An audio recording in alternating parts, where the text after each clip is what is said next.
Seratusan mahasiswa dan buruh yang tergabung dalam ruang unjuk aksi dan kebebasan melakukan aksi unjuk rasa di kantor Dewan Perwakilan Rakyat Kabupaten Nagan Raya.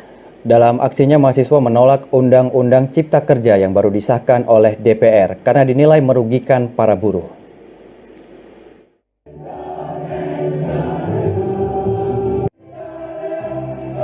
Aksi protes terhadap Undang-Undang Cipta Kerja yang baru disahkan oleh Dewan Perwakilan Rakyat Republik Indonesia juga dilakukan mahasiswa dan buruh di Nagan Raya.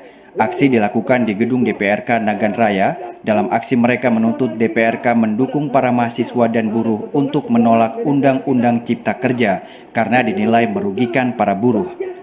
Aksi mereka dikawal ketat puluhan aparat keamanan dari Polres Nagan Raya.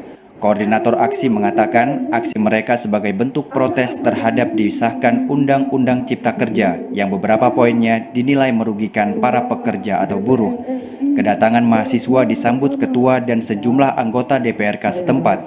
DPRK Nagan Raya dalam kesempatan itu juga mendukung aksi penolakan Undang-Undang Cipta Kerja. Kita semua sepakat bahwasanya kita menolak pencabutan Undang-Undang Omnibus Law tersebut karena kami menganggap itu merugikan buat masyarakat, khususnya klaster ketenagakerjaan yaitu pada buruh.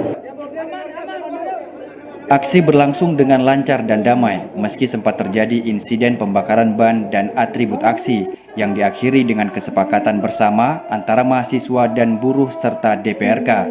Dari Nagan Raya, Aziz Saputra, TVRI melaporkan.